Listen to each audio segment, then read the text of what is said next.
देखिएगा, आज हम लोग इकोनॉमिक्स का क्लास स्टार्ट करेंगे और टॉपर्स क्लासेस में आपका स्वागत है। सबसे पहले हम आपको बता दें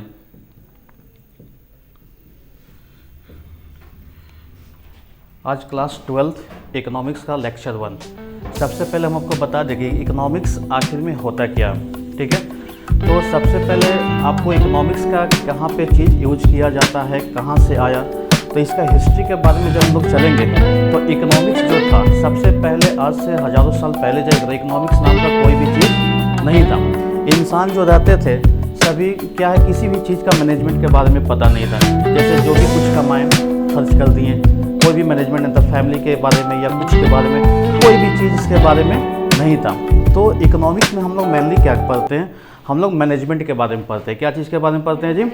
मैनेजमेंट के बारे में पढ़ते हैं। जैसे कि मान लीजिए कि आप कमाते हैं और कमाने के बाद से आपके घर में और भी फैमिलीज है, तो कहाँ कहाँ पैसे को खर्च करना है, कहाँ कहाँ पैसे को खर्च करना है, कहाँ से लाना है। तो एक जितना कमाते हैं अगर उतना ही सारा मैनेजमेंट हो जाता है तो उसको हम लोग क्या कहते हैं, इकोनॉमिक्स कहा जाता है, ठीक है। तो आज हम आपको बता दें कि इकोनॉमिक्स आखिर में सबसे पहले आया कैसे, ठीक है। तो इकोनॉमिक्स जो है, इकोनॉमिक्स आपका जो है यहाँ से ग्रीक वर्ड से आया है। कहाँ से आया है? इकोनॉमिक्स जो आया है ग्रीक वर्ड से आया, ग्रीक वर्ड्स।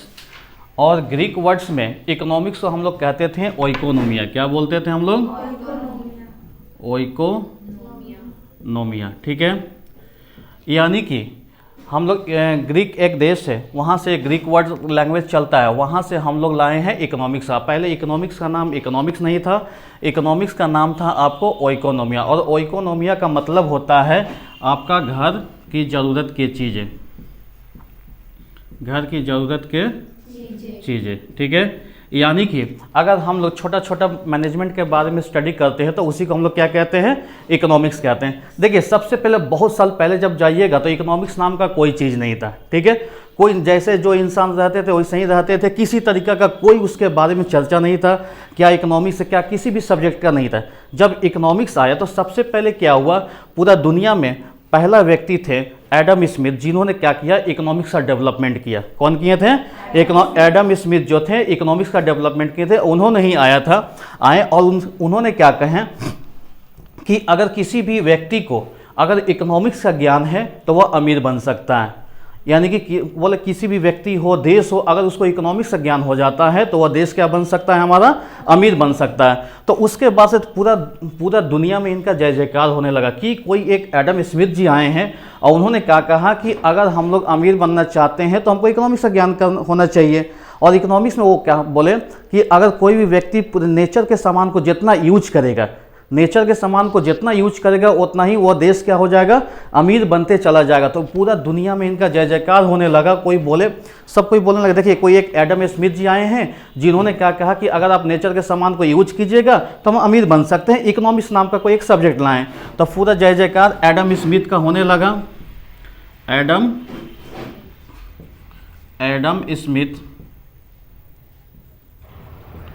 स्मिथ का जय जयकार होने लगा।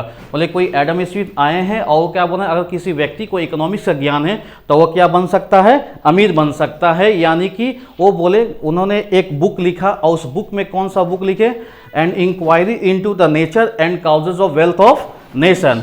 उन्होंने एक बुक लिखा, an inquiry into the nature and causes of wealth of nation. 1776 में ये बुक लिखे थे, ठीक है। और ये जैसे ही लिखे पूरा दुनिया में इनका जय जयकार होने लगा। वो क्या बोले, एक एडम स्मिथ आए हैं जिन्होंने क्या कहा कि अगर हमको अमीर बनना है तो हमको इकोनॉमिक्स का ज्ञान होना चाहिए, और इकोनॉमिक्स का ज्ञान होने के बाद से कोई भी देश अमीर बन सकता है या कोई भी व्यक्ति अमीर बन सकता है। तो उसके बाद से सारे, जब कोई भी आगे बढ़ता है तो उसके पीछे पीछे फ्लॉज भी बढ़ते हैं ना।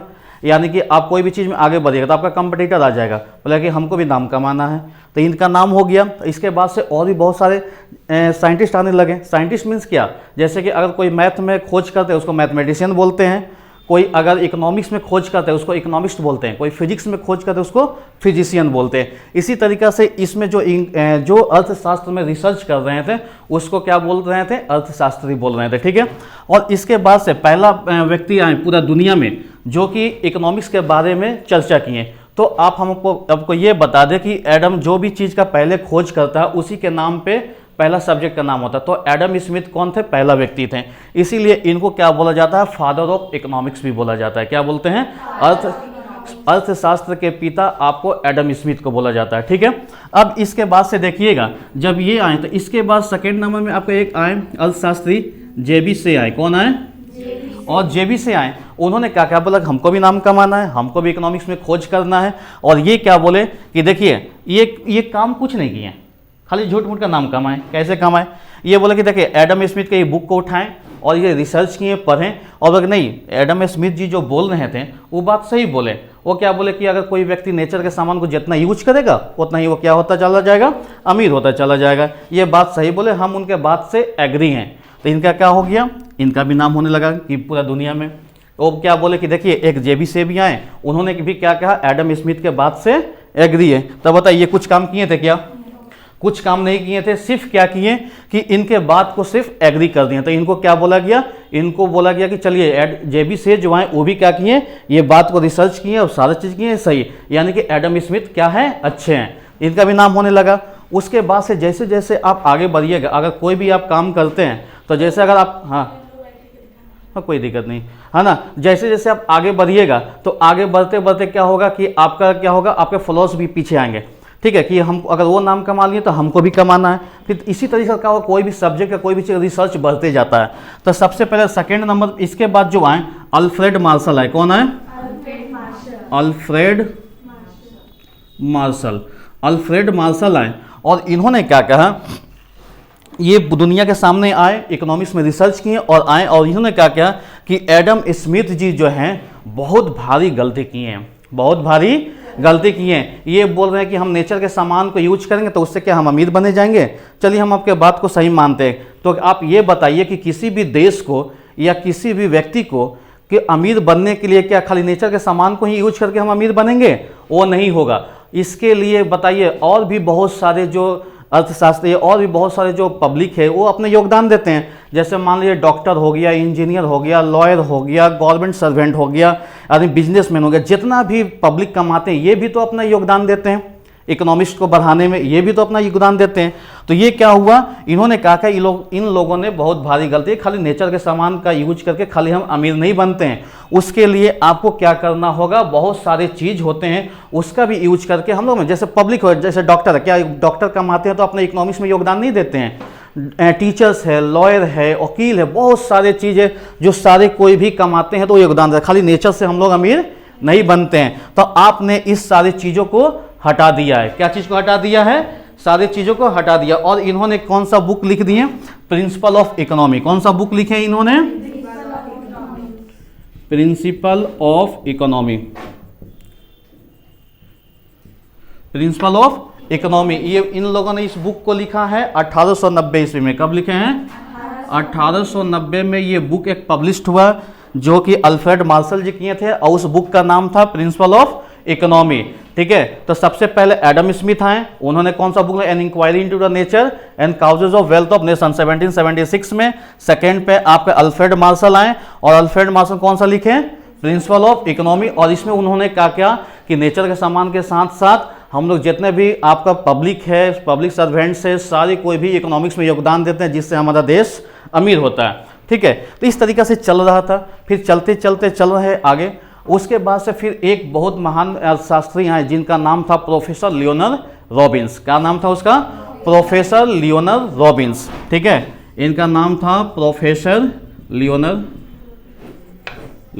रॉबिन,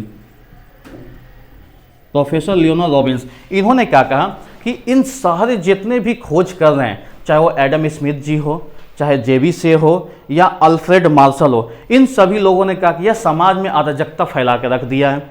तो सारे पब्लिक बोले कैसे जी, अभी तक तो हम लोग इन्हीं का गुण गा रहे थे कि नहीं नहीं एडम स्मिथ जी आए जिन्होंने क्या किया, हम लोग को अमेरिका सूत्र दिए हैं, ये आए जेबी से आए, इनके बाद से मतलब सेटिस्फाई हुए। अल्फ्रेड मार्शल आए, इन्होंने क्या कहा, प्रिंसिपल ऑफ इकोनॉमी नाम का बुक लिखे, लेकिन इन सभी ने समाज में अराजकता फैला दिया है, यानी कि ये प्रोफेसर लियोनार्ड रॉबिन्स ने बोला। तो बोल सारे पब्लिक लोग बोले कि कैसे, ऐसा कैसे हो गया। तो उन्होंने क्या किया, देखिए पहले एडम स्मिथ क्या बोले कि कोई भी व्यक्ति नेचर के सामान को यूज कीजिए, उससे आप अमीर बन जाइएगा। उसके बाद से अल्फ्रेड मार्शल क्या बोल रहे हैं कि नहीं कि अमीर बनने के लिए उसके साथ साथ आपका जितना भी पब्लिक होता है दुनिया में, जितनी भी पब्लिक है, चाहे वो डॉक्टर्स हो, लॉयर हो, टीचर्स हो, सारे भी योगदान देते हैं, बात सही हम मानते हैं। लेकिन आप क्या बोल रहे हैं, आपने ह्यूमन वेलफेयर पर ध्यान नहीं दिया। क्या चीज़ पे नहीं ध्यान दिया? ह्यूमन वेलफेयर, यानी कि आप सामाजिक पे ध्यान नहीं दिए हैं। आप सिर्फ पैसा पैसा बोल रहे हैं कि हमको पैसा कमाना है और उसके बाद से कैसे भी कमाना। तो बताइए, तो हम चरस बेचते हैं, लीजिएगा, गांजा बेचते हैं, क्या इससे भी तो पैसा कमाया जाता है ना। आप चरस बेच रहे हैं, गांजा बेच रहे हैं, अफीम बेच रहे हैं, है ना, मर्डर कर रहे हैं, गोली मार रहे हैं, सारे चीज़ से बताइए, इस गलत तरीके से भी तो पैसा कमाया जाता है। आपने ये ह्यूमन वेलफेयर पे ध्यान दिया था क्या? आपने ये बोला कि आपको पैसा अच्छे तरीके से कमाना है। कैसे कमाना था? अच्छे तरीके से आपको पैसा कमाना था, लेकिन आपने सिर्फ पैसे पे फोकस किया है। आपने बोला कि नहीं, सिर्फ हमको पैसा चाहिए, पैसा किसी तरीके से आ जाए, उससे हमारा देश, क्या बताइए, तो अगर कोई मर्डर करके पैसा लाएगा तो क्या आप इकोनॉमिक्स में शामिल कर लीजिएगा कि इससे हमारा देश अमीर हो रहा है? ये गलत होगा कि नहीं होगा? तो उन्होंने क्या कहा कि आपने ह्यूमन वेलफेयर पर ध्यान नहीं दिया, पहला इसके बात को काटा। उसके बाद से एडम स्मिथ जी बोले थे कि नेचर के सामान को यूज करके हमको क्या होगा, हम अमीर बनते चले जाएंगे। लेकिन आप ये बताइए कि अगर हम लोग नेचर के सामान को यूज करेंगे तो हम, मेरे पास चॉइस मेकिंग होना चाहिए। क्या होना चाहिए? चॉइस मेकिंग, यानी कि हम अपने पसंद की चीज़ें बना सकते हैं। हम क्या बोलेंगे, अगर हम इंस्टीट्यूट में पढ़ाते हैं तो इंस्टीट्यूट में हमको बेंच की ज़रूरत है। लकड़ी अगर हम जंगल से लाएंगे, नेचर का सामान क्या, यानी कि नेचर से आप फॉरेस्ट हो गया, जंगल जितना हो गया, सारे नेचर का सामान हो गया। आप कोयला निकाल रहे हैं, झारखंड में कोयला निकलते हैं, तो कोयला नेचर से निकल रहा है, हम लोग बनाते तो नहीं है, सारे नेचर से मिला हुआ। मान लीजिए कि गंगा रिवर से आपको बालू निकलता है, ये भी सारे नेचर से हो गया। पहाड़ से बहुत सारी चीज़, जितना भी नेचर के सामान को है हम लोग यूज करके निकालते हैं। तो नेचर के सामान को यूज करेंगे, उसको हम बेचेंगे, अमीर होंगे। लेकिन ये भी एक इसका, अगर इसका पॉजिटिव है तो इसका नेगेटिव भी है। मान लीजिए कि अगर हम लोग जितना नेचर के सामान को यूज करते हैं उतना हमारा देश पॉल्यूशन से भी भरते जाता है। क्या अमेरिका बहुत सारा नेचर के सामान को यूज किया, ज़्यादा इंडस्ट्री बैठा, तो क्या ज़्यादा पॉल्यूशन वहाँ नहीं हुआ? पॉल्यूशन हुआ ना। यानी देश जितना नेचर के सामान को यूज करते जाता है, उतना इंडस्ट्री बैठेगा, उतना देश हमारा पॉल्यूशन भी होते जाता है। फॉरेस्ट को आप काटते जा रहे हैं, लकड़ी चाहिए आपको, फॉरेस्ट काट रहे हैं, तो क्या फॉरेस्ट काट रहे हैं तो क्या पॉल्यूशन नहीं फैल रहा है? ठीक है। तो उस तक क्या बोले कि ये बोले कि अगर आप नेचर के सामान को यूज करते हैं तो चॉइस मेकिंग होना चाहिए। आप डायरेक्ट, हमको बेंच की जरूरत है, हम पलंग बना के रखेंगे तो क्या मेरा बिकेगा? क्या नहीं बिकेगा। हमको, अगर हमको इंस्टीट्यूट में हम हैं, हमको बेंच चाहिए, हम पलंग बना के यहाँ पे बोला कि नहीं बेंच नहीं, पलंग लगा लीजिए इंस्टीट्यूट में, क्या आप आके पलंग में बैठिएगा? नहीं ना, हमको बेंच में चाहिए। क्या चाहिए हमको? बेंच। तो चॉइस मेकिंग, किसी को कुर्सी की जरूरत है तो लकड़ी से कुर्सी ही बनना चाहिए, तभी वो बिकेगा, नहीं तो पड़ा रह जाएगा। आप बताइए कि अगर घर पे है तो अगर किसी को पलंग चाहिए तो बोलेगा नहीं बेंच लेके जाइए ना, इसी पे सो जाइएगा, क्या लेगा? क्या नहीं लेगा ना। तो हम क्या बोले कि चॉइस मेकिंग होना चाहिए। बात तो ये सही बोले, नहीं तो आपको नेचर का सामान को यूज कीजिए, वैसे ही पड़ा रहेगा, बिकेगा ही नहीं आपका माल। तो इन्होंने कहा कि चॉइस मेकिंग होना चाहिए, तो बात सही बोले। तो इन्होंने कहा कि जितना भी दुनिया में सामान है, यानी जो भी है नेचर के सामान को अगर आप यूज करते हैं, चॉइस मेकिंग होना चाहिए। दूसरा चीज़ क्या होना चाहिए कि अगर आपने ह्यूमन वेलफेयर पे आपको ध्यान देना चाहिए। कोई भी व्यक्ति, अगर डॉक्टर, इंजीनियर, लॉयर या कोई भी, आपको सही तरीका से पैसा कमाना है, उसी से हमारा देश अमीर होता है। गलत तरीका से यहाँ तो बच्चे के दिमाग में पैसा पैसा, एक मान लीजिए कि हम एक सब्जेक्ट चला दें कि पैसा का, खाली दिन भर उसके में पैसा पैसा, हमारा दिमाग में तो खाली पैसा चलेगा, है ना। कोई जाएगा यहाँ से बैंक से पैसा निकाल के चाकू घोप के पैसा छीन लेंगे, लो पैसा कमा के लाएं। आप तो ने बोला था पैसा कमाना, कैसे कमाना था ये बोला था क्या आपने? यानी कि अच्छे तरीका से आपको पैसा कमाना था, ये अल्फ्रेड मार्शल जी बोले, ठीक है। और इस तरीका से इन्होंने क्या किया, ये किए, और इन्होंने एक बुक लिखा जिस बुक का नाम का था nature of significance of economics. क्या बुक लिखे थे? नेचर ऑफ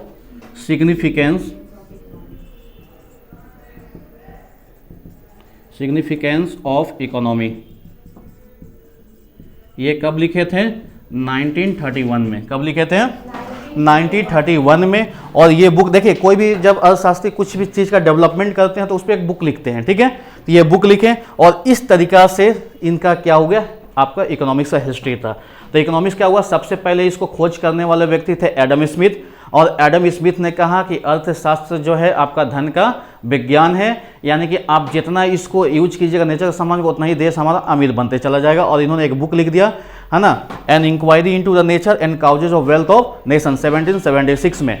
इसके बाद जेबीसी आए, उन्होंने इसके बाद के साथ एग्री हो गया और उनका नाम भारत में या दुनिया में ऐसा ही होते चला गया। उसके बाद से थर्ड नंबर पे अल्फ्रेड मार्शल आए और अल्फ्रेड मार्शल ने क्या कहा कि इन लोगों ने बहुत बड़ी गलती किया है, हमको अगर किसी भी देश को अमीर बनना है तो उसके लिए क्या करना है, नेचर के सामान के साथ साथ बहुत सारे जो पब्लिक होते हैं वो भी अपने योगदान देते हैं। उन्होंने शामिल किया और उन्होंने एक बुक लिखा प्रिंसिपल ऑफ इकोनॉमी 1890 में, ठीक है।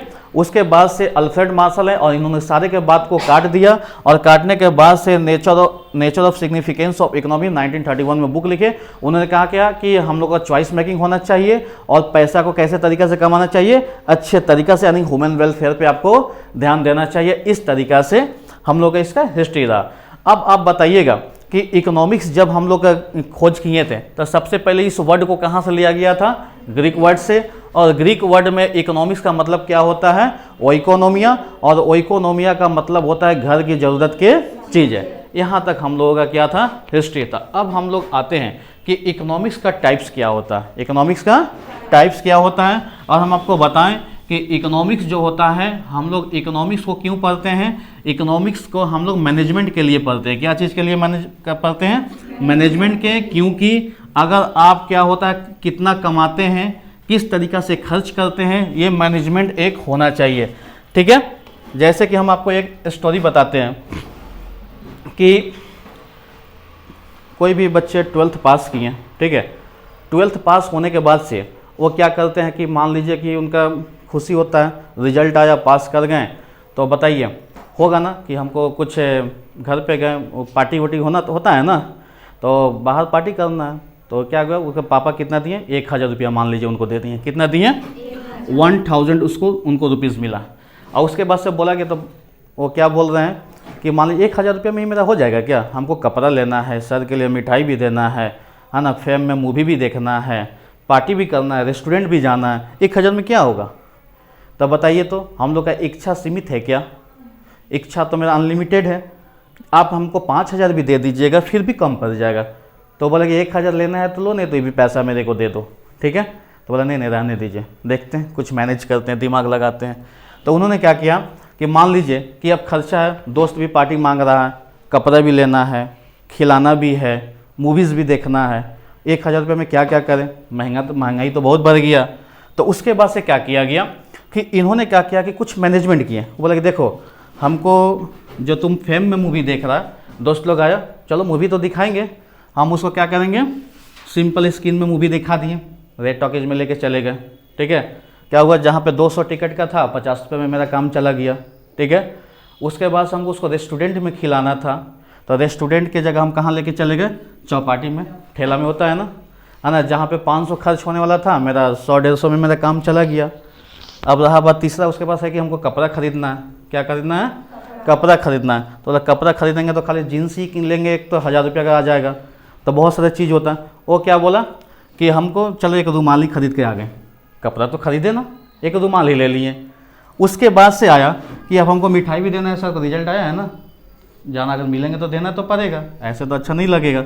उन्हें क्या किया कि जो 1 किलो लेना था उसके जी क्या किया, 250 ग्राम लेके चला गया। देखिए यानी कि क्या हुआ, सारे बॉन्ड्स को हम लोग टच कर दिए ना। यानी क्या हुआ, सारा इच्छा तो मेरा पूरा नहीं हुआ, लेकिन लगभग सारे चीज़ पे मेरा जो हम सोचे थे उस चीज़ बॉन्ड्स को हम लोग कर लिए। इसलिए हम क्या बोलें कि मानव की इच्छा जो है अनंत होता है। क्या होता है, अनंत होता है, लेकिन प्रकृति के साधन सीमित है। तो सीमित साधनों के साथ मानव की असीमित इच्छाओं को पूरा करना ही आर्थिक समस्या कहलाता है। क्या कहलाता है, आर्थिक समस्या कहलाता है। तो आपको ये समझ में आ गया कि हमको इसमें क्या किया, ये हम कैसे ये मैनेज किया, ये मैनेज कैसे किया। यानी कि आपको इसको इकोनॉमिक्स का ज्ञान था, इकोनॉमिक्स का ज्ञान होने के कारण ये अपने आप को क्या कर दिया, मैनेज।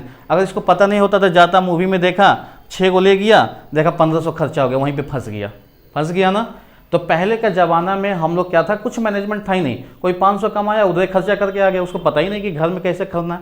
आप लोग बताइए, एक घर ही चलाते हैं, तो घर चलाते हैं तो क्या घर में एक मैनेजमेंट होता है कि नहीं, कि मेरे पास 5000 रुपया आया तो हमको ट्यूशन पे 1000 देना है, राशन पे हमको 2000 रुपया खर्च करना है, है ना, घर का भाड़ा हमको देना है, टेलीविज़न का रेंट देना है, मोबाइल रिचार्ज करना है, तो बताइए इस सारे चीज़ का पहले से मैनेजमेंट किया हुआ है कि नहीं। तो इस मैनेजमेंट को करना ही हम लोगों को इकोनॉमिक्स सिखाता है। कौन सिखाता है? इकोनॉमिक्स की आप कैसे, अगर किसी व्यक्ति को इकोनॉमिक्स का ज्ञान है तो वो कभी भी नहीं फंसेगा। ऐसा एक नहीं मूवी देखें, आमदनी 8 आना खर्चा रुपया, हम 8 आना कमा रहे 1 रुपया खर्च करेंगे तो हम तो कर्ज में जाएंगे ना। यानी कि हमको अपने अनुसार जितना हम लोग का इनकम है उसी के अनुसार अपने आप को ढालना पड़ता है, सेटअप करता है। उसी को क्या कहा जाता है? आर्थिक समस्या कहा जाता है, यानी कि कैसे अपने आप को आप सेटअप करते हैं। ठीक है, अब आते हैं हम लोग इकोनॉमिक्स का टाइप में।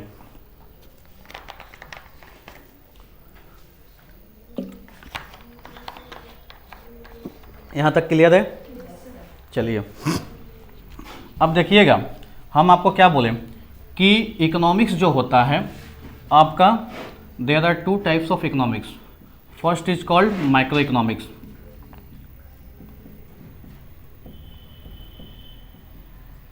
और सेकेंड को क्या बोलते हैं?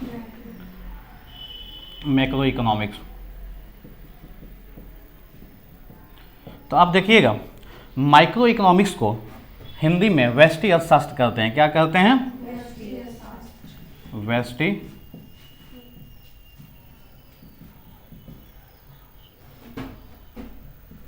अर्थशास्त्र, और इसको क्या बोलते हैं? समष्टि अर्थशास्त्र।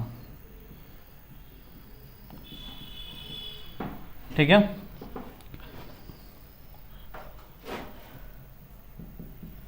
तो देखिएगा, सबसे पहले हम आपको बता दें कि इकोनॉमिक्स को 2 चीज़ में डिवाइड किया। पहला है माइक्रो इकोनॉमिक्स और दूसरा है हम लोगों का मैक्रो इकोनॉमिक्स। आप लोगों का क्लास 12th में इस इकोनॉमिक्स को 2 डिपार्टमेंट में बांटा गया। आपका 2 बुक भी है, पहला बुक का नाम है आपका माइक्रो इकोनॉमिक्स और दूसरा बुक के नाम है आपका मैक्रो इकोनॉमिक्स, जिसको हम लोग क्या बोलते हैं? व्यष्टि अर्थशास्त्र, इसको समष्टि अर्थशास्त्र, और इसका एक और नाम है जिसको हम लोग बोलते हैं सूक्ष्म अर्थशास्त्र, बहुत छोटा। ठीक है ना। अब देखिएगा, ये दोनों में आखिर में डिफरेंस क्या है? दोनों मतलब ये जो नाम है माइक्रो इकोनॉमिक्स और मैक्रो इकोनॉमिक्स में डिफरेंस क्या है? जैसे कि सबसे पहले तो हम लोग ये समझ गए कि इकोनॉमिक्स में हम लोग क्या चीज़ के बारे में स्टडी करते हैं? मैनेजमेंट के बारे में करते हैं। ठीक है, कि हम लोग कितना कमा रहे हैं और कितना खर्च कर रहे हैं, किस तरीका से कर रहे हैं, इस चीज़ के बारे में स्टडी करते हैं। तो सबसे पहले आप ये बता दिए कि व्यष्टि अर्थशास्त्र जो होता है यानी कि माइक्रो इकोनॉमिक्स, इसमें क्या, अगर हम किसी भी अर्थव्यवस्था का, अगर किसी भी क्षेत्र का एक छोटे लेवल पे स्टडी करते हैं, क्या चीज़ लेवल पे करते हैं? छोटे लेवल पे करते हैं। जैसे कि मान लीजिए कि हम आपका घर के बारे में ही जानना चाहते हैं कि आपका घर में कितना इनकम है और कितना खर्चा है। इसको अगर हम लोग पेन और कॉपी से लिख दें तो इसको हम लोग बोलते हैं माइक्रो इकोनॉमिक्स। क्या बोलेंगे हम लोग? मान लीजिए कि एक परिवार, एक मोहल्ला, एक डिस्ट्रिक्ट, एक राज्य का आय और व्यय का अगर हम लोग अध्ययन करेंगे तो इसको हम लोग क्या बोलते हैं? Micro economics. यानी छोटा लेवल पे, आप यहाँ पे एक मोहल्ला तक सीमित रख सकते हैं इसको, या एक डिस्ट्रिक्ट तक रख सकते हैं, कि जिसको आसानी से, जैसे हम एक कंपनी के बारे में स्टडी करना चाहते हैं, जैसे किसी का कंपनी है, किसी का दुकान है, कि वो कंपनी जो है एक साल में कितना कमा रहा है और कितना खर्च कर रहा है, इसका हम हिसाब किताब लेना चाहते हैं, तो इसको कैलकुलेट करना बहुत ईजी है ना। तो इसको हम लोग माइक्रो इकोनॉमिक्स में पढ़ते हैं। किस में पढ़ते हैं हम लोग? है ना। इसके अंतर्गत एक छोटी, इसके अंतर्गत हम क्या करते हैं? छोटा लेवल पर हम लोग स्टडी करते हैं। किस क्या लेवल पे करते हैं?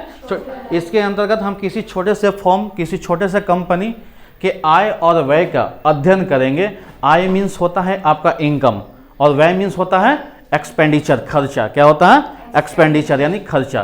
तो आय मीन्स आना और व्यय मीन्स जाना, है ना। इकोनॉमिक्स की भाषा में आय मीन्स इनकम को आय बोलते हैं और खर्च को हम लोग व्यय बोलते हैं। ठीक है, तो इसके अंदर हम किसी छोटे से फॉर्म की, है ना, आय और व्यय का अगर हम लोग अध्ययन करेंगे तो उसको हम लोग क्या कहते हैं? माइक्रो इकोनॉमिक्स कहते हैं, यानी कि व्यष्टि अर्थशास्त्र कहते हैं। जैसे कि एक परिवार, है ना, एक कंपनी के आय और व्यय का अध्ययन करेंगे तो इसको हम लोग क्या बोलेंगे? हम लोग माइक्रो इकोनॉमिक्स। तो माइक्रो इकोनॉमिक्स में हम लोग छोटा लेवल पे बात करते हैं। क्या चीज़ पे बात करते हैं हम लोग?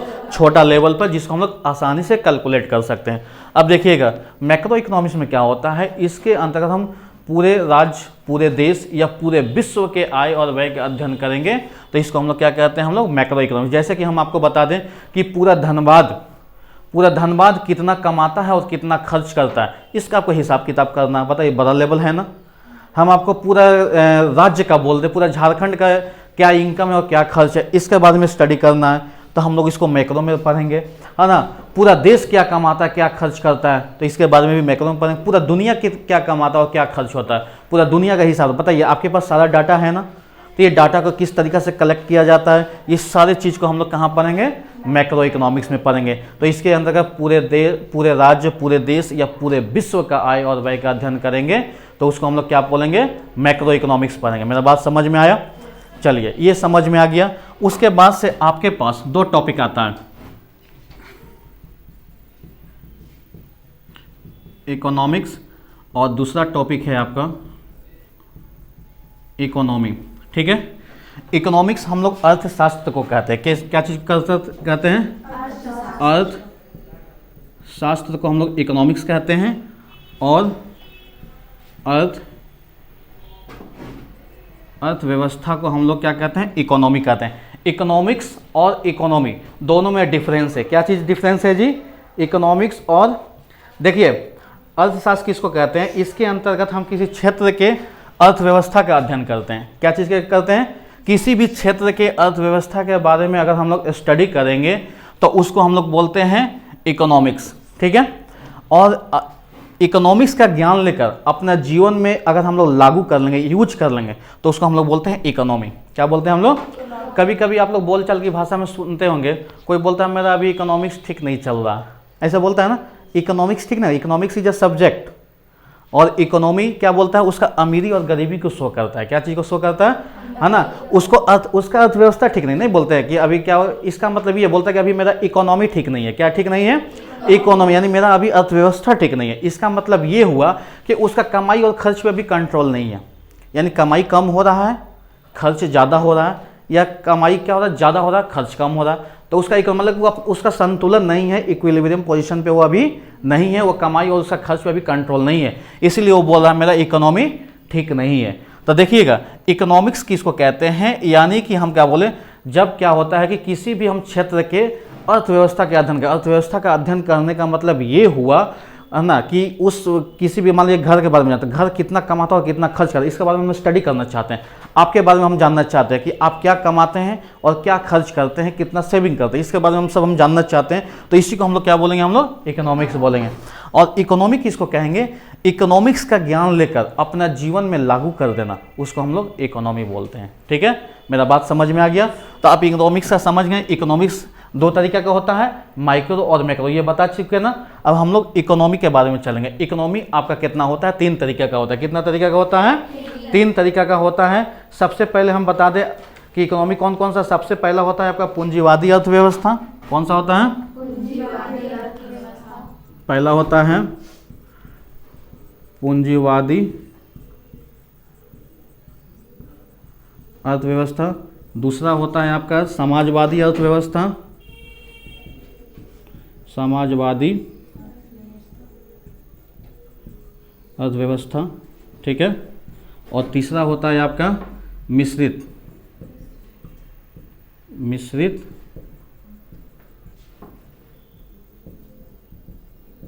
अर्थव्यवस्था। ठीक है, तो देखिएगा, सबसे पहले हम लोग क्या बोले, पूंजीवादी अर्थव्यवस्था, समाजवादी अर्थव्यवस्था, और तीसरा क्या है, मिश्रित अर्थव्यवस्था। हम लोग बता दें कि पूंजीवादी अर्थव्यवस्था को हम लोग क्या कहते हैं, कैपिटलिज्म बोलते हैं। इसको क्या बोलते हैं? कैपिटलिज्म, इसको सोशलिज्म, और इसको मिक्स्ड इकोनॉमी।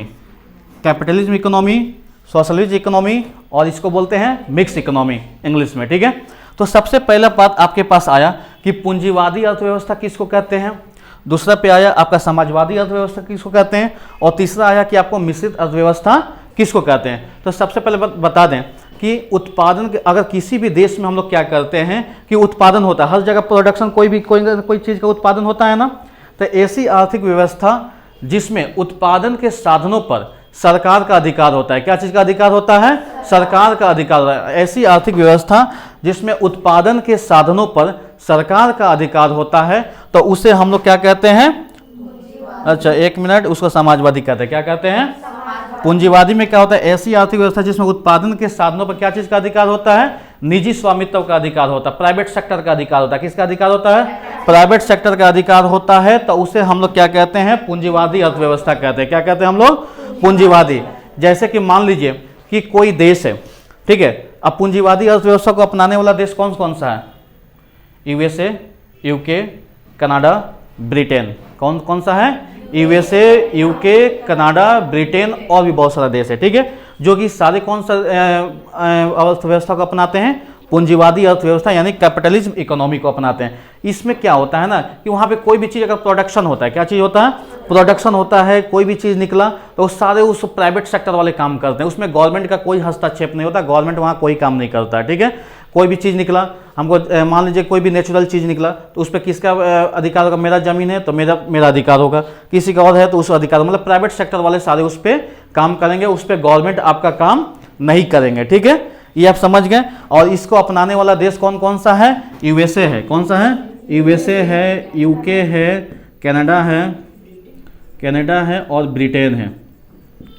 ये सब क्या है, पूंजीवादी अर्थव्यवस्था को अपनाने वाला देश है, ठीक है। और इसके बाद से जब समाजवादी अर्थव्यवस्था किसको कहते हैं, इसमें क्या होता है, इसमें जो भी चीज़ प्रोडक्शन होता है, ऐसी आर्थिक व्यवस्था जिसमें उत्पादन के साधनों पे किसका अधिकार होता है, उत्पादन के साधनों पे सरकार का अधिकार होता है, किसका अधिकार होता है, यानी कि यहाँ पे कोई भी चीज़ गवर्नमेंट काम होगा, कोई भी चीज़ होगा तो सभी इसका काम सरकार करेंगे, इस पे प्राइवेट आदमी काम नहीं करेगा। कोई भी पूंजी मतलब कि गवर्नमेंट चीज़ हो या कुछ भी हो, मतलब कोई कहीं पे आपका सोना निकला, आपका कोयला निकला तो इसका किसका अधिकार होगा, सब सरकार का अधिकार होगा, उस पर कोई भी हस्तक्षेप नहीं करेगा, ठीक है।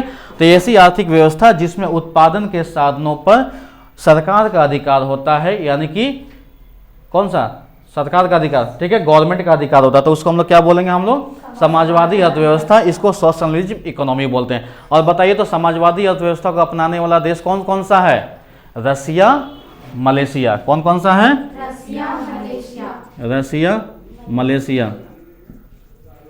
रसिया मलेशिया जो है आपको समाजवादी अर्थव्यवस्था को अपनाने वाला देश है, ठीक है। और उसके बाद से इसमें इसका तीसरा जो टाइप है, इसमें आता है मिश्रित अर्थव्यवस्था यानी कि मिक्स इकोनॉमी। कौन सा इकोनॉमी है, मिक्स इकोनॉमी। इसमें क्या होता है ना, इसमें क्या होता है, इस उत्पादन के साधनों पे निजी और सार्वजनिक दोनों का अधिकार होता है, कि private sector and government sector दोनों का अधिकार होता है।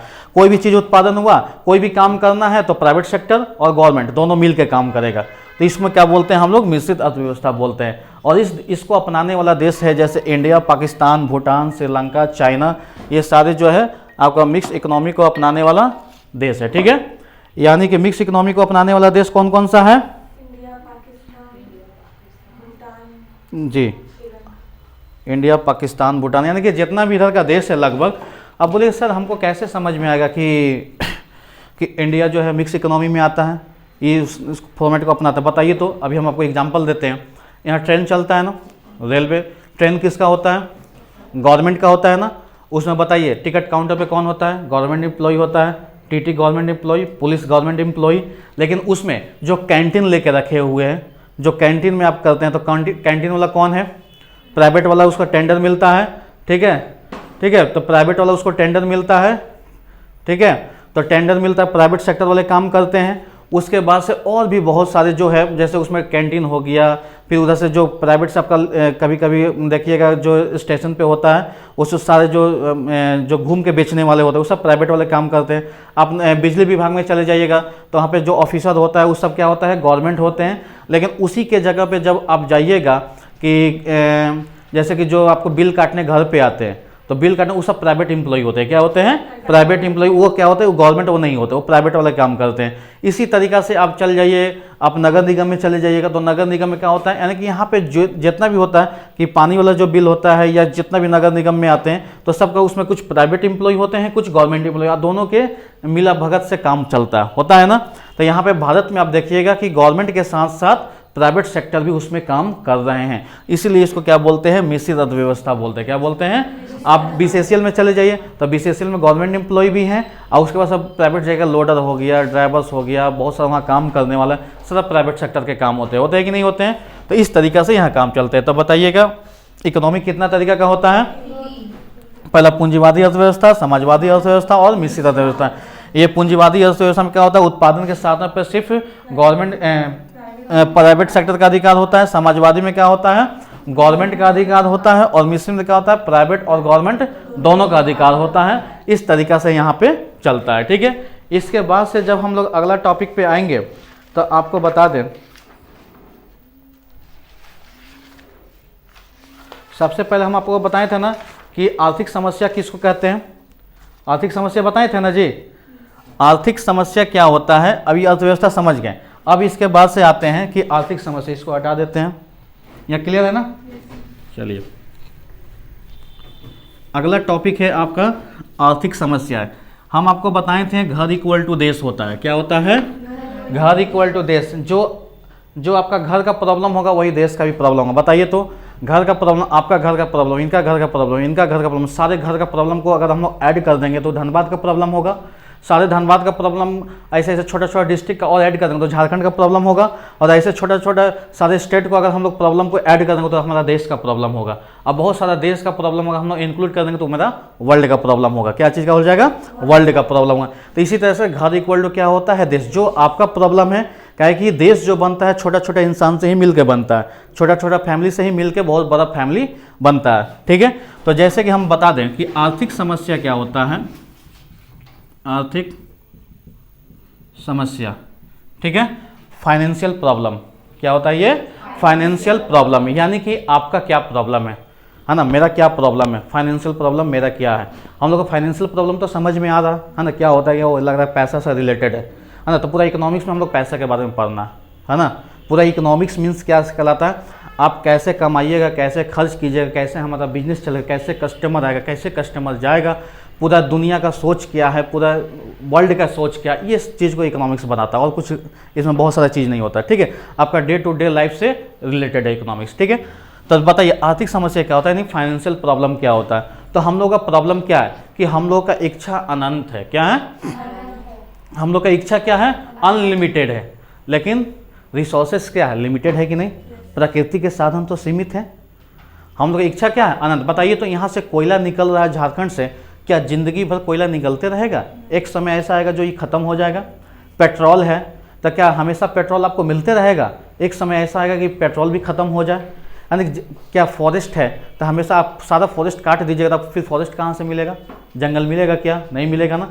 तब प्रकृति के जितना भी सामान है अगर हम उसको यूज करते जाते हैं तो क्या होगा? आपका समाप्त होते चला जाता है। ठीक है, तो हम क्या बोले कि हम लोग का समस्या क्या है। सबसे पहले ये देखें, हम लोग का इच्छा अनंत है। अभी चिंटू वाला बात बताया था ना कि 1000 में ही सारा मैनेजमेंट कैसे किया था। मतलब बस 1000, हमको तो 5000 का जरूरत था, 10,000 उसको 10,000 भी दे देंगे कम पड़ जाएगा और उससे बड़ा बड़ा ताज होटल घुस जाएगा वो 50,000 लेके। ठीक है ना। तो क्या बोला कि आर्थिक समस्या क्या है कि हम लोग का इच्छा बहुत है लेकिन साधन मेरे पास सीमित है। तो सीमित साधन के साथ मानव की असीमित इच्छा को पूरा करना ही हम लोगों को क्या कहलाता है? आर्थिक समस्या कहलाता है। मेरा बात समझ में आया? जैसे कि आपको यहाँ से कहीं जाना है, आपको यहाँ से रांची जाना है। कहाँ जाना है?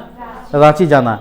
आप बताइए, अगर आपके पास पैसा नहीं है ट्रेन का यूज करके जाएंगे, 100-150 में हो जाएगा, है ना। और नहीं है, कोशिश करेंगे पैदल चले जाएँ, है ना। और ज़्यादा 2-4 दिन समय लगेगा, मेहनत लगेगा, पैसा बच जाएगा। और उसके बाद क्या करेंगे? थोड़ा सा ज़्यादा इफोर्ट करना चाहते हैं, बाइक से चले जाएंगे। और ज़्यादा इफोर्ट करते हैं, कार से जाएंगे। और ज़्यादा इफोर्ट करेंगे, क्या चीज़ से जाएंगे जी? क्या आपका इच्छा कभी पूरा होगा क्या? आज हम आपको स्कूटी खरीद के दे देंगे, अगला दिन बोलिएगा हमको कार चाहिए, कार दे देंगे। फिर उसके बाद उसमें भी आप डिमांड करना है, हमको रेंज रोवर वाला चाहिए, ऑडी चाहिए, फॉर्च्यूनर चाहिए, अलग अलग दाम काम कीजिएगा। तो इच्छा आदमी का कभी पूरा नहीं होता, लेकिन उसी के साथ हम लोग को संतुष्ट रहना पड़ता है, रहते हैं ना। तो वही बोलते हैं कि आर्थिक समस्या क्या होता है कि मानव की इच्छाएं अनंत है लेकिन प्रकृति के साधन सीमित है।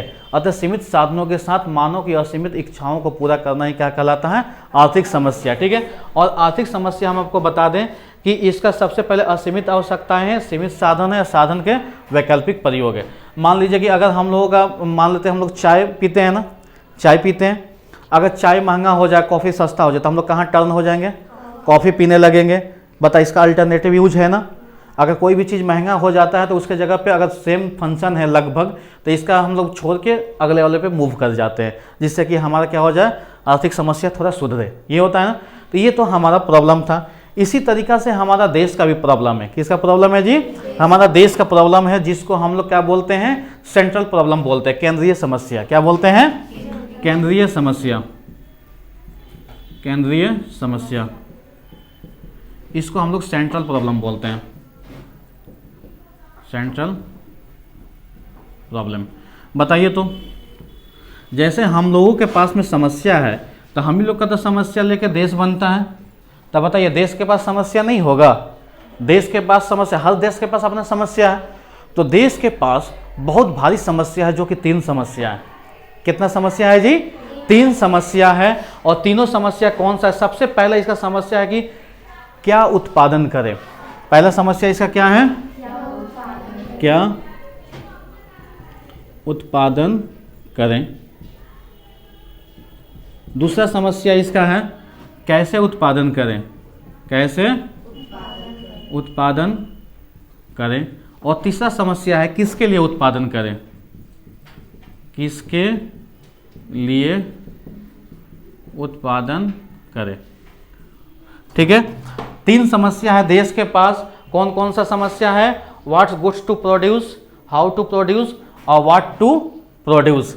यानी कि क्या उत्पादन करें, कौन सा गुड्स का प्रोडक्शन करें, हाउ टू प्रोड्यूस कैसे प्रोडक्शन करें, और किसके लिए प्रोडक्शन करें। देश का पहला समस्या है ना।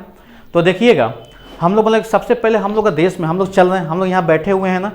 बताइए तो आपको चावल चाहिए, बाजार में चावल मिलता है, चीनी चाहिए आपको मिल जाता है, कपड़ा चाहिए मिलता है, सैंडल चाहिए मिलता है। मानो कि आपको जो भी चीज़ का रिक्वायरमेंट होता है तो क्या कहीं आप दूर जाकर लेके आते हैं क्या?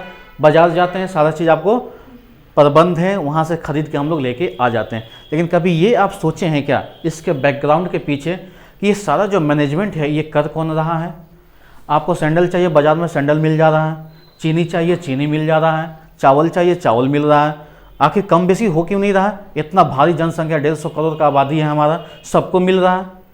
आखिर ये देख कौन रहा है? तो बताइए तो डिपार्टमेंट में सब मंत्री बनाया गया है ना।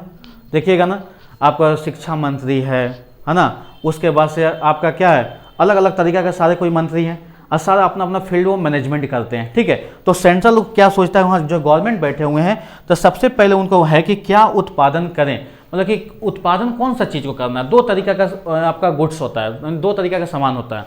एक होता है पूंजीगत वस्तु होता है और एक होता है कौन सा, पहला कौन सा और दूसरा होता है, पहला उत्पाद आपका उपभोग वस्तु होता है, दूसरा कौन सा होता है, पूंजीगत वस्तु होता है। उपभोग यानी कंज्यूमर गुड्स, कौन सा, कंज्यूमर गुड्स, उपभोग वस्तु, और दूसरा कौन सा होता है, पूंजीगत वस्तु। ठीक है, अब बताइएगा 2 तरीका का वस्तु होता है। सबसे पहला वस्तु होता है उपभोग वस्तु और दूसरा होता है पूंजीगत वस्तु। ठीक है, ये जो होता है ना, ये कंज्यूमर गुड्स बोलते हैं, इसको कैपिटल गुड्स बोलते हैं। ठीक है, कंज्यूमर गुड्स और कैपिटल गुड्स। तो देखिएगा, हम गवर्नमेंट क्या सोचता है कि सबसे अगर मान लीजिए हम उपभोग वस्तु का उपयोग प्रोडक्शन करते हैं तो क्या होगा, वो अपना रिसर्च करता है। और उपभोग वस्तु पहले होता क्या है ये समझिए। जैसे कि हम लोग डेली नीड्स में जितना भी सामान का यूज करते हैं ना, जैसे दाल, चावल, चीनी, कपड़ा, सैंडल, जितना भी सारा चीज़ आप बाजार से खरीदते हैं डेली यूज के लिए, कोलगेट हो गया, ब्रश हो गया, बहुत सारी चीज़ सुबह से शाम तक हम लोग कम से कम 100 सामान का यूज करते हैं ना। तो ये सारे जो सामान होता है इस सभी को हम लोग बोलते हैं कंज्यूमर गुड्स, उपभोग वस्तु बोलते हैं, जिसको हम लोग डेली उपयोग में लाते हैं। आप कपड़ा पहन रहे हैं, सैंडल पहन रहे हैं, कलम है, कॉपी है, सारा उपभोग वस्तु है। ठीक है, इस सारी चीज़ों बताइए तो ये जो तो बोलता है क्या कि हम उपभोग वस्तु का उपयोग करें। अब की पूंजीगत वस्तु है तो सबसे पहले उपभोग वस्तु का अगर वो ज़्यादा उपयोग करता है तो गवर्नमेंट को उपभोग वस्तु का प्रयोग करने में ज़्यादा प्रॉफिट नहीं है, ज़्यादा प्रॉफिट नहीं है। वो बोलता है कि इस पर थोड़ा मोटा टैक्स मिलता है। अब चावल मार्केट में भेजता है तो चावल में क्या होगा, थोड़ा सा उसको टैक्स मिलता है, 2%, 1%, जो भी थोड़ा मोटा टैक्स मिलता है वही उससे वो बचता है। उपभोग में उसका मोटा मार्जिन गवर्नमेंट का नहीं होता है, इसलिए बोलता है कि इसका उपयोग कम कर दे। क्या अब अगर हम कम कर देंगे तो क्या होगा, गवर्नमेंट अगर आपको चावल आपको चाहिएगा, चावल आपको मार्केट में नहीं मिलेगा तो आप भूखे रहिएगा, फिर आप क्या करिएगा, दंगा नहीं कर दीजिएगा। आपको सैंडल चाहिए, नहीं मिला, खाली गोदाम चलेंगे, दंगा कर देंगे। सारा चीज़ मतलब कोई भी चीज़ अगर हमको नहीं मिलता, देखते पब्लिक क्या होता है, रोड पे उतर जाता है। पाकिस्तान में ही देख रहे हैं ना कि चीनी नहीं मिल रहा है, गैस नहीं मिल रहा है, तो क्या होता है, पब्लिक क्या होगा, रोड पे उतर जा रहा है कि गवर्नमेंट इसका मैनेजमेंट सही नहीं कर पा रहा है। तो सबसे पहले उसके पास क्या होता है कि उपभोग वस्तु का प्रयोग हम उपयोग करें, क्या इसका प्रोडक्शन करें, तो इससे हमको तो कमाई ज़्यादा होगा नहीं, लेकिन तो हम पब्लिक के लिए तो करना पड़ेगा। तो पहला एक कंडीशन। दूसरा कंडीशन क्या है कि कैपिटल गुड्स का प्रयोग करना है, क्या प्रोडक्शन करना है। अगर हम पूंजीगत वस्तु का अगर हम उपयोग करते हैं, उसका उत्पादन करते हैं, तो क्या हो जाएगा कि इसमें हमको सरकार का बहुत ज़्यादा फायदा होता है, बहुत ज़्यादा फायदा। जैसे कि हम आपको बताते हैं कि जितना भी बोलेंगे उसका पूंजीगत वस्तु होता कौन सा है, ये भी तो आपको दिमाग में होना चाहिए। तो जितना भी मशीनरी चीज़ है सब पूंजीगत वस्तु है, जैसे कार हो गया, बाइक हो गया, ट्रक हो गया, जेसीबी हो गया, फैन हो गया, टेलीविज़न हो गया, फ्रिज हो गया, जितना भी इलेक्ट्रॉनिक सामान यूज करते हैं ना, इलेक्ट्रॉनिक सामान या जितना भी मशीनरी सामान, आप डॉक्टर हॉस्पिटल में चल जाए, एक्सरे मशीन होता है, ये मशीन होता है, ऑपरेशन बहुत सारा मशीन होता है ना, तो जितना भी मशीन वाला जितना सामान होता है सब पूंजीगत वस्तु है, सब पे कैपिटल गुड्स है, जिसको बेचने से गवर्नमेंट को भारी मात्रा में प्रॉफिट होता है। जैसे कि बता देते हैं, एक हम लोग बाइक ही खरीदने जाते हैं, फॉर एग्जाम्पल लेते हैं, ठीक है, बाइक का कीमत है आपका 1 लाख रुपया, ठीक है, अभी 1 लाख रुपया कीमत है ना, लेकिन कंपनी ये ऑन रोड प्राइस है, ये कौन सा है, ऑन रोड प्राइस, यानी कि रोड पे चलेगा आपको 1 लाख में बाइक निकल जाएगा जनरली, ठीक है। लेकिन कंपनी जो है 1 लाख में नहीं बेचता है, कंपनी क्या करता है ना, बोलता है इस बाइक का कीमत है 60,000 रुपया, कितना कीमत है, 60,000 रुपया में कंपनी छोड़ दिया इस बाइक को, ठीक है, कंपनी छोड़ दिया 60,000 में बना के अपना थोड़ा सा मार्जिन रख के कंपनी मार्केट में बेच दिया। अब इसके पास आएगा, इसमें बोलेगा देखिए इस पे रजिस्ट्रेशन लगेगा, है ना, रजिस्ट्रेशन में देखिएगा उसमें 20,000 रुपया लग गया, कितना लग गया, 20,000, आपका इंश्योरेंस लगेगा, रोड टैक्स लगेगा, ये लगे, सब जोड़ जाड़ के 1 लाख पहुंच जाता है। बताइए तो 40-40 हज़ार गवर्नमेंट के खाता में पहुंच रहा है कि नहीं, एक मात्र बाइक बेचा तो। क्या एक बोरा चावल बेचेगा तो 40,000 पहुंचेगा क्या, उसमें से मात्र सरकार का मार्जिन 5-10 रुपये का होता है, ठीक है। लेकिन ये मशीनरी चीज़ बेचता है, एक ट्रक बेचता है, बताइए एक ट्रक का कीमत 30 लाख रुपया है, उसमें से कम 10 लाख रुपया तो गवर्नमेंट को पहुंच जाता है, 5 से 10 लाख रुपया, ठीक है। कोई भी जितना भी मशीनरी चीज़ होता है, कार बिकता है, कार का अगर मान लीजिए कि अगर 25 लाख रुपया कीमत है, अगर फॉर्च्यूनर का 32 लाख रुपया कीमत है, तो कंपनी उसको बना के मात्र उसको 17 से 18 लाख में कंपनी छोड़ देता है, और उसके बाद से गवर्नमेंट का खाता में 10 से 12 लाख रुपया जाता है, ठीक है। तो ये सब जो होता है ये कौन होता है, ये कैपिटल गुड्स को। तो बताइए आपको जो चीज़ फायदा है उस चीज़ बनाइएगा कि जिसमें लॉस है उस बनाइएगा, फायदा वाला बनाइएगा। गवर्नमेंट का भी तो यही सोच है कि अगर हम ये बनाते हैं तो इससे हम क्या होंगे, अमीर होंगे, पूंजीगत वस्तु ज़्यादा हम अगर। और दूसरी बात क्या है, वो सोचता है क्या कि दूसरे वर्ग की अगर ये वाला वस्तु बनाते हैं तो जिससे मतलब पब्लिक जिएगा, पब्लिक खुश रहेगा। तो आप ये क्या हुआ, अगर वो उपभोग वस्तु का ज़्यादा प्रयोग करता है, ज़्यादा बनाता है, तो क्या हो जाएगा, वो गरीब बनेगा। गरीब बनेगा कि नहीं बनेगा, देश हमारा गरीब होगा। और पूंजीगत वस्तु का अगर ज़्यादा उपयोग हम प्रोडक्शन करते हैं तो हमारा देश तो अमीर बनेगा, लेकिन क्या हो जाएगा, पब्लिक रोड पे आ जाएगा। रोड पे आएगा कि नहीं, आपको जो चीज़ चाहिए रिक्वायरमेंट नहीं पूरा हो रहा है तो आप दंगा कीजिएगा ना। तो वो सरकार के पास पहला ये करता है कि हमको दोनों चीज़ का उपयोग प्रोडक्शन करना है, लेकिन कितना मात्रा में करना है, कितना, पहला क्वेश्चन इसके पास आता है कि कितने मात्रा में करना। तो ये क्या करेगा, दोनों को मिक्सिंग करके करेगा। क्या करेगा, ये दोनों, कुछ आपको उपभोग वस्तु का भी प्रोडक्शन करेगा और कुछ पूंजीगत वस्तु का, कि हम अमीर भी बनते रहें और हमारा पब्लिक का मैनेजमेंट भी ठीक होते रहे। ये पहला इसका पास क्वेश्चन था, ठीक है। तो ये वाला चीज़ हो गया कंप्लीट। उसके पास से मान लीजिए कि सामान बन के क्या बनाना ये हम सोच लिए, है ना, कैसे प्रोडक्शन करना ये हम सोच लिए कि हमको कुछ उपभोग वस्तु का भी करना है, यानी कंज्यूमर गुड्स का कुछ करना है, कुछ कैपिटल गुड्स का करना है, किस रेशियो में करना है, ये गवर्नमेंट का उस पहला क्वेश्चन आया, वो अपने आप को सॉल्व किया। उसके बाद से दूसरा कि प्रोडक्शन अगर हमको करना है तो कैसे करना है। प्रोडक्शन करने का 2 तरीका, कितना तरीका, 2 तरीका। पहला का है श्रम प्रधान तकनीक। कौन सा तकनीक, श्रम प्रधान तकनीक, यानी लेबर टेक्नोलॉजी से। कौन सा टेक्नोलॉजी से, लेबर टेक्नोलॉजी से। और दूसरा है पूंजी प्रधान तकनीक। कौन सा टेक्नोलॉजी से करेगा, पूंजी प्रधान। तो देखिएगा इसके पास प्रोडक्शन कोई भी मतलब सामान का जब प्रोडक्शन करेगा तो इसका 2 तरीका है। सबसे पहला है आपका श्रम प्रधान तकनीक और दूसरा है आपका पूंजी प्रधान तकनीक, ठीक है। तो देखिएगा श्रम प्रधान तकनीक और दूसरा कौन सा है आपका, पूंजी प्रधान तकनीक, ठीक है। तो श्रम प्रधान तकनीक और पूंजी प्रधान तकनीक, ठीक है।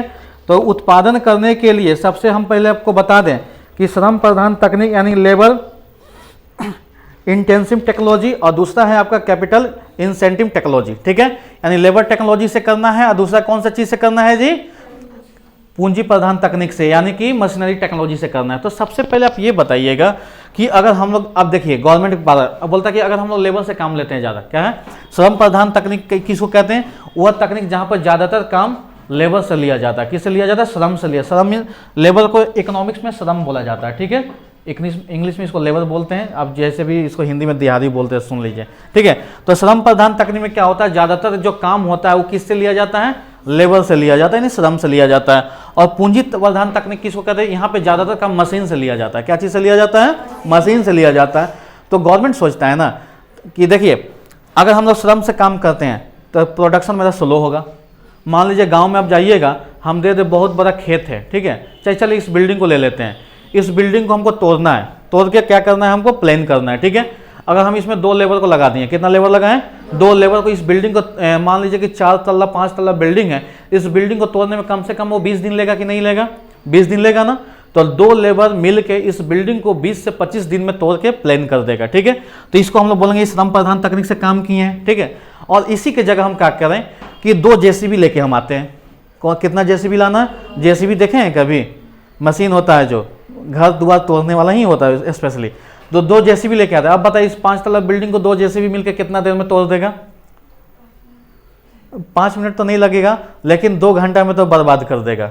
2 घंटा में प्लान कर देगा कि नहीं, बताइए काम कितना फास्ट हुआ, काम कितना फास्ट, जो लेबर टेक्नोलॉजी से वो काम 25 दिन में हो रहा था, वही मशीन टेक्नोलॉजी से उस काम को हम लोग 2 घंटा में कर दिए। कितना घंटा में कर दिए।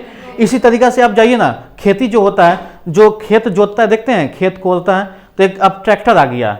पहले क्या होता है, इंसान होता है एक कुदारी लेके दिन भर कोड़ता था, मतलब एक खेत को कोड़ने में कम से कम उसको 5 दिन लगता था। कितना देर लगता था, 5 दिन। और ट्रैक्टर घुसता है 5 मिनट में उसको जोत के निकल जाता है, निकलता है कि नहीं निकलता। तो मशीनरी टेक्नोलॉजी से काम वेरी फास्ट हो रहा है। क्या हो रहा है, वेरी फास्ट हो रहा है। और लेबर टेक्नोलॉजी से काम बहुत स्लो हो रहा है, ठीक है। तो अगर क्या बोले, तो गवर्नमेंट के पास में ये सोचता है कि क्या करें हम, मशीन से सारा काम ले ले क्या, तो क्या हो जाएगा, देखिए क्या होगा। अगर वो क्या करे, श्रम प्रधान तकनीक से काम ना लेके ज़्यादा मशीन से ले, तो बेरोजगारी आ जाएगा। क्या आ जाएगा, बताइए। तो यहाँ पे इस बिल्डिंग को तोड़ने में, अगर इस बिल्डिंग को हमको 2 दिन में तोड़ना है, तो कम से कम 100 लेबर को लगाना होगा। तो बताइए 100 लेबर का घर चल रहा है कि नहीं चल रहा है। 100 लेबर आया, उसको मेकिंग मिला, उसका मतलब कि मजदूरी मिला, सारा किया, काम करके जा रहा है। अब उसी में क्या करे कि अगर वो मशीन लगा दे दूंगा, तो बताइए 2 मशीन मिलकर 100 लेबर का काम को बर्बाद कर दिया कि नहीं कर दिया।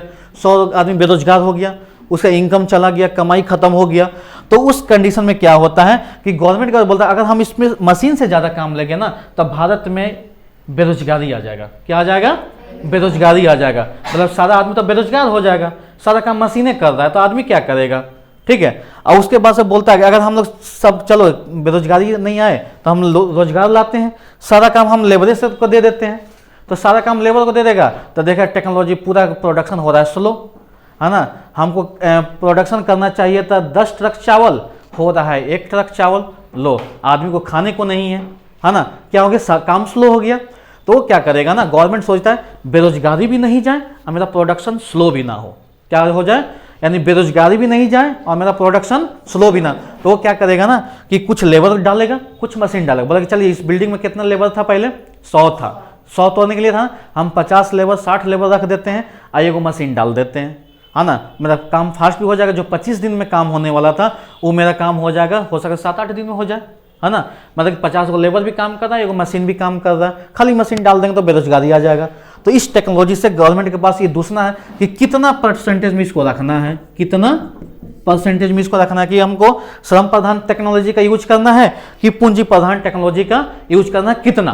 तो इस कंडीशन से क्या होता है, गवर्नमेंट के पास दूसरा ऑप्शन, पहला क्या था कि क्या प्रोडक्शन करना है, सोच लिया।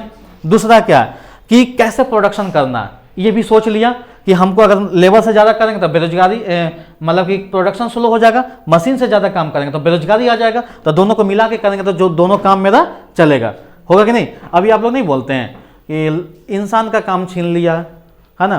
पहले बैंक में जाते होंगे तो देखते होंगे कि हर काउंटर पे एक आदमी होगा, कोई एगो लिखने वाला, एगो बोलने वाला। अब क्या कंप्यूटर बैठा दिया, है ना। जहाँ 20 आदमी काम करता था वहाँ पे क्या कर रहा है, अभी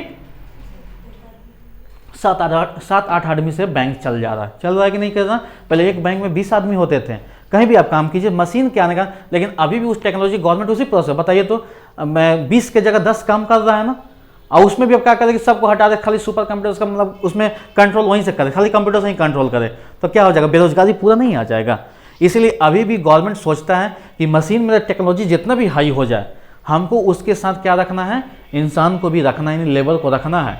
ऐसा नहीं है कि सारे खाली मशीनें काम करेंगे, खाली मशीन काम करेगा तो क्या हो जाएगा, बेरोजगारी आ जाएगा। और खाली लेबर भी काम करेगा तो प्रोडक्शन स्लो हो जाएगा।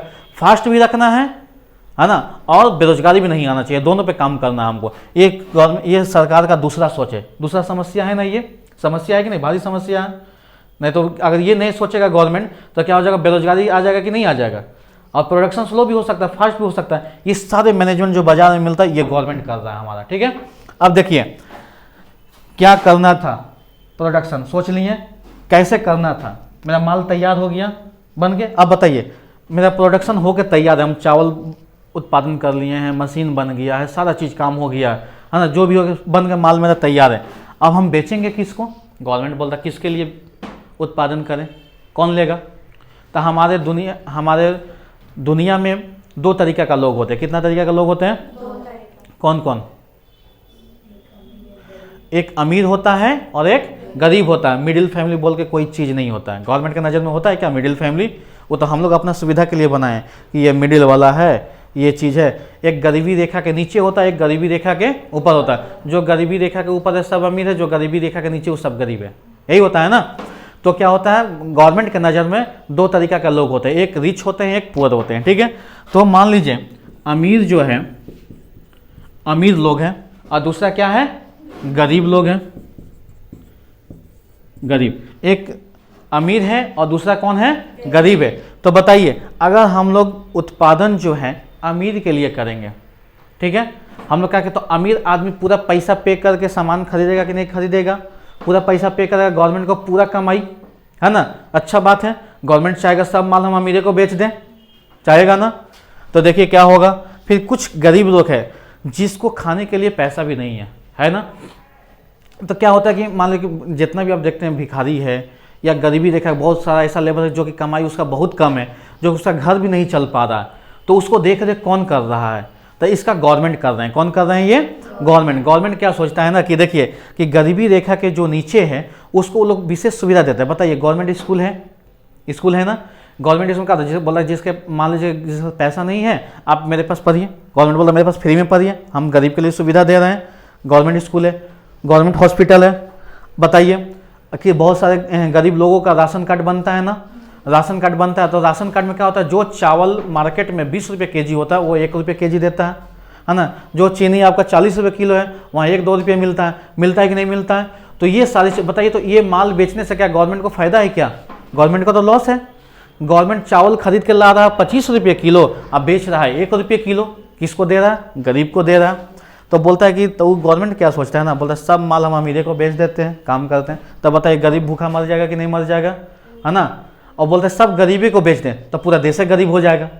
तब बोला अमीर को जब पैसा मेरे पास नहीं होगा तो हम तो गरीब बन जाएंगे ना, फ्री में सब बांट दें तो क्या होगा, मेरे पास कुछ बचेगा क्या? नहीं बचेगा, गवर्नमेंट तो यहाँ देश गरीब हो जाएगा। तो उस कंडीशन में क्या किया जाता है, गवर्नमेंट ये सोचता है कि हम क्या करते हैं कि कुछ अमीर को बेच देते हैं और कुछ क्या कर देते हैं हम लोग, गरीब को बेच देते हैं। तो कितना रेशियो में बेचना है, कितना रेशियो में आपको बेचना है, ये इसके पास क्या हो गया, दूसरा कंडीशन। तो बताइए ये है क्या, केंद्रीय समस्या। ये क्या है, केंद्रीय। सेंट्रल प्रॉब्लम ऑफ इकोनॉमिक्स क्या कहता है कि क्या प्रोडक्शन करें, कैसे प्रोडक्शन करें और किसके लिए प्रोडक्शन करें। 3 कंडीशन। मतलब क्या प्रोडक्शन करेंगे, तो 2 तरीके का गुड्स होता है ना, एक कंज्यूमर गुड्स होता है, दूसरा क्या होता है, कैपिटल गुड्स। तो कंज्यूमर गुड्स को प्रोडक्शन करने में क्या होता है, कंज्यूमर गुड्स जो हम लोग प्रोडक्शन करते हैं तो इसमें कंज्यूमर गुड्स में बेचने में सरकार को कुछ ज़्यादा फायदा नहीं है। ये क्या होता है, डेली नीड्स का वस्तु होता है जो कि आप लोग डेली यूज करते हैं, उसमें थोड़ा मोड़ा मार्जिन होता है। और कैपिटल गुड्स को बेचने में गवर्नमेंट को बहुत भारी मात्रा में फायदा होता है। तो अगर ज़्यादा वो कंज्यूमर गुड्स, अगर उपभोग वस्तु का ज़्यादा अगर वो बेचेगा तो क्या हो जाएगा, प्रोडक्शन मेरा क्या हो जाएगा, ये गरीब बनेगा ना। अब पूंजीगत का ज़्यादा, अगर ये अमीर बनना चाहता है तो क्या हो जाएगा, यहाँ डेली नीड्स में कमी आएगा। तो जैसे रोड पब्लिक में पब्लिक लोग कहाँ उतरेगा, रोड में उतर जाएगा। तो ये दोनों का रेशियो मिला के करेगा कितना करना, पहला कंडीशन, ठीक है। दूसरा क्या बोलता है कि प्रोडक्शन करना है तो कैसे करना है, तो बोलता है कि श्रम प्रधान तकनीक से करना है कि पूंजी प्रधान तकनीक से करना है। अगर वो श्रम प्रधान तकनीक से करेगा तो प्रोडक्शन स्लो होगा, और पूंजी प्रधान तकनीक से करेगा तो बेरोजगारी आएगा। तो दोनों को मिला के कितना करें, दूसरा क्वेश्चन इसके पास प्रॉब्लम ये है। तीसरा है कि जो माल मेरे पास प्रोडक्शन हो चुका है वो हमको बेचना किसको है, अमीर को देना है कि गरीब को देना है। अगर वो गरीब को देगा तो खाली समाज कल्याण होगा, क्या होगा, समाज कल्याण होगा। और खाली अमीर को बेचेगा तो देश हमारा अमीर हो जाएगा। तो इस कंडीशन में क्या होगा, अमीर होगा लेकिन क्या हो जाएगा, गरीब तो मर जाएगा, भूखा मर जाएगा। तो ये क्या करेगा, दोनों कंडीशन को क्या करेगा, बैलेंस करके चलेगा, जिससे कि वो कितना करना है, ये इसके पास तीसरा प्रॉब्लम है, ठीक है। तो सेंट्रल प्रॉब्लम ये बोलता है। बताइए क्लियर है ये। चलिए इस आर्थिक समस्या भी आप लोग समझ गए। अब आते हैं हम लोग आगे का बात में।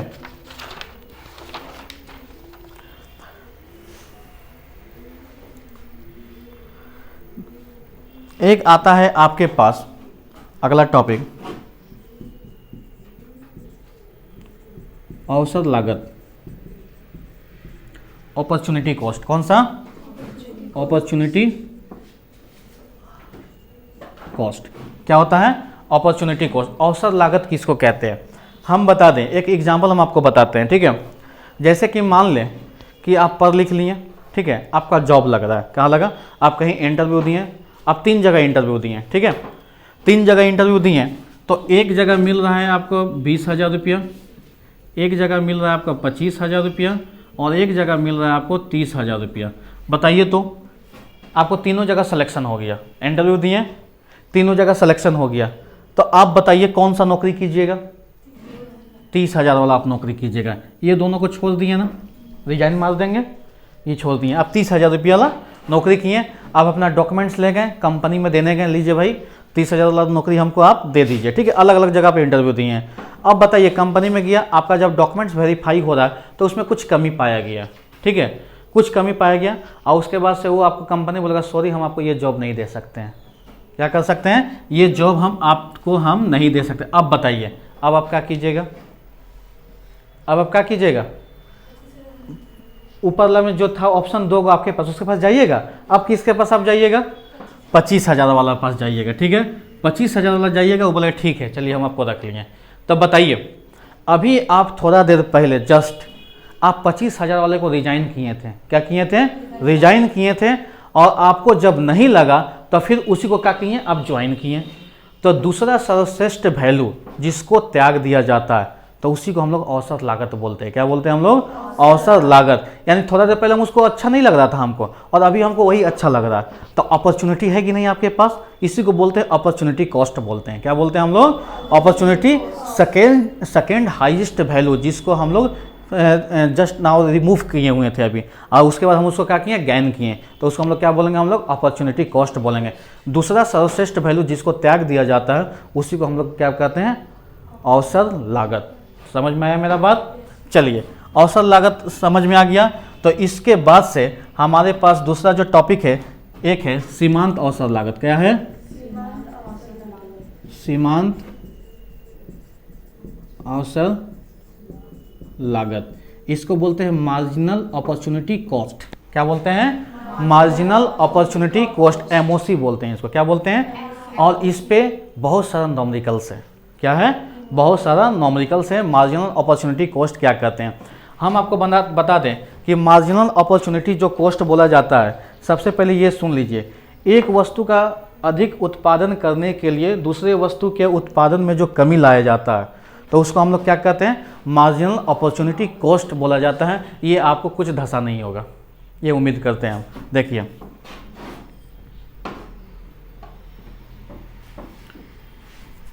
ये दिख रहा है, ये दिख रहा है ना, ये खेत है। क्या है? मतलब ज़मीन है मेरा, ठीक है। अब बताइए, हम किसान हैं, ठीक है, हम क्या कर रहे हैं? इसमें चावल का उत्पादन यानी राइस का उत्पादन कर रहे हैं पूरे खेत में। 10 कट्ठा का मेरा खेत है, ठीक है। इसमें हम लोग क्या चीज़ का उत्पादन कर रहे हैं? राइस का उत्पादन कर रहे हैं, ठीक है, प्रोडक्शन कर रहे हैं राइस का। राइस है हमारा 50 रुपये किलो मेरा मार्केट में बिचेगा, और वीट जो है ये 70 रुपये केजी है। कितना है? 70 रुपये केजी वीट है, मान लीजिए, ठीक है। तो मान लीजिए हम एक एग्जांपल दे रहे हैं, ठीक है, ऐसा दोनों अलग अलग मौसम में होता है, इसके लिए नहीं, एक एग्जांपल के लिए आप समझिए। तो राइस जो होता है 50 रुपये किलो बिक रहा है। देखो बाबू इधर, राधा, क्या नाम है? राधा ना, इधर देखो। अब वीट क्या है? 70 रुपये केजी है, ठीक है। तो बोलिएगा राइस जो है 50 रुपये किलो है, वीट जो है 70 रुपये किलो। हम क्या उत्पादन कर रहे थे अभी? हम राइस। बताइए, जब महंगा कोई चीज़ है तो हम उसमें मेरा लालच आएगा कि नहीं आएगा? हम सोचेंगे थोड़ा सा चलो एक काम करते हैं, थोड़ा सा ज़मीन काट के इसमें वीट का काम कर देते हैं। चलिए, हम इतना ज़मीन में 2 कट्ठा में क्या किए? वीट उत्पादन कर दिए। क्या किए? वीट उत्पादन किए। क्या कि महंगा है ना, ये ज़्यादा उत्पादन। तो बताइए तो, एक चीज़ का उत्पादन को अगर हम लोग बढ़ा रहे हैं तो दूसरे का घटाएं कि नहीं घटाएं? राइस कम अब प्रोडक्शन होगा। पूरा खेत में राइस हो रहा था, अब थोड़ा सा खेत हम कम कर दिए, तब क्या प्रोडक्शन होगा? वीट थोड़ा हो गया, कब्जा कर लिया, थोड़ा सा मेरा लालच और हुआ, मतलब थोड़ा सा और बढ़ा लेते हैं, वीट यहाँ तक कर लेते हैं, है ना, राइस इतना में होगा, थोड़ा सा और मन लालच हुआ, हम क्या करेंगे वीट इतना में कर लेते हैं, है ना। वीट का संख्या हम क्या करते हैं बढ़ाते जा रहे हैं, बढ़ा रहे हैं ना।